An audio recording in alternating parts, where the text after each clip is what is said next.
മലയാളികളെ പതിറ്റാണ്ടുകളായി ചിരിപ്പിക്കുകയും ചിന്തിപ്പിക്കുകയും ചെയ്ത പ്രശസ്ത ചലച്ചിത്ര നടൻ സലിംകുമാർ യാത്രയായിരിക്കുകയാണ്. ശാരീരിക ബുദ്ധിമുട്ടുകളെ തുടർന്ന് കൊച്ചിയിലെ സ്വകാര്യ ആശുപത്രിയിൽ പ്രവേശിപ്പിക്കപ്പെട്ട അദ്ദേഹത്തിന്റെ ആരോഗ്യനില വഷളായതിനെ തുടർന്ന് വെന്റിലേറ്ററിലേക്ക് മാറ്റിയിരുന്നു. തുടർന്ന് ഇന്ന് പുലർച്ചെയോടെയായിരുന്നു അന്ത്യം സംഭവിച്ചത്.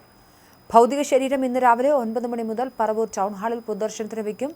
തുടർന്ന് വൈകിട്ട് സ്വന്തം വീട്ടുവളപ്പിൽ ഔദ്യോഗിക ബഹുമതികളോടെ സംസ്കാര ചടങ്ങുകൾ നടക്കും. അദ്ദേഹത്തിന്റെ വിയോഗവാർത്തയറിഞ്ഞ് രാഷ്ട്രീയ സാംസ്കാരിക രംഗത്തെ പ്രമുഖരും സിനിമാ പ്രവർത്തകരും അനുശോചനം രേഖപ്പെടുത്തി ആശുപത്രിയിലേക്കും പറവൂരിലേക്കും എത്തിച്ചേർന്നുകൊണ്ടിരിക്കുകയാണ്.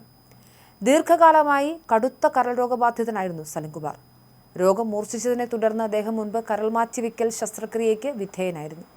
തന്റെ ആരോഗ്യത്തെയും ബാഹ്യരൂപത്തെയും ബാധിച്ച ലിവർ സിറോസിസ് എന്ന രോഗം അമിത മദ്യപാനം മൂലം ഉണ്ടായതല്ല എന്നും മറിച്ച് അദ്ദേഹത്തിന്റെ സഹോദരനും ഇത് സംഭവിച്ചിട്ടുണ്ട് എന്നും അദ്ദേഹം പറഞ്ഞിരുന്നു.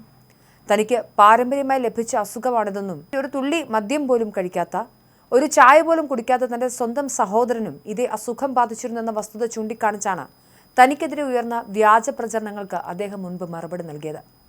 രോഗനിർണയത്തിന് ശേഷം പൂർണ്ണമായും ജീവിതശൈലി മാറ്റിയായിരുന്നു അദ്ദേഹം പിന്നീട് മുന്നോട്ട് പോയത്. രോഗബാധിതനായിരുന്ന ആദ്യ കാലഘട്ടത്തിൽ വ്യാജ പാരമ്പര്യ വൈദ്യന്മാരിൽ നിന്നും തനിക്കുണ്ടായ ക്രൂരവും തിക്തവുമായ അനുഭവങ്ങൾ സലിംകുമാർ പരസ്യമായി തുറന്നു പറഞ്ഞിരുന്നു. കരൾ മാറ്റിവെക്കൽ മാത്രമാണ് ഏക പോംവഴിയെന്ന് ആധുനിക വൈദ്യശാസ്ത്രം നിർദ്ദേശിച്ച സമയത്താണ് ഒരു സുഹൃത്തിന്റെ വാക്ക് കേട്ട് അദ്ദേഹം വ്യാജ വൈദ്യന്മാരുടെ അടുക്കൽ ചികിത്സ തേടിയത്. എന്നാൽ അവരുടെ അശാസ്ത്രീയമായ മരുന്ന് കഴിച്ച് രക്തം ഛർദ്ദിച്ച് മരണവക്രത്തിൽ എത്തിയപ്പോഴാണ് ഇനി ആശുപത്രിയിലേക്ക് കൊണ്ടുപോയിക്കോളൂ എന്ന് പറഞ്ഞ് വൈദ്യന്മാർ കൈയൊഴിഞ്ഞത്.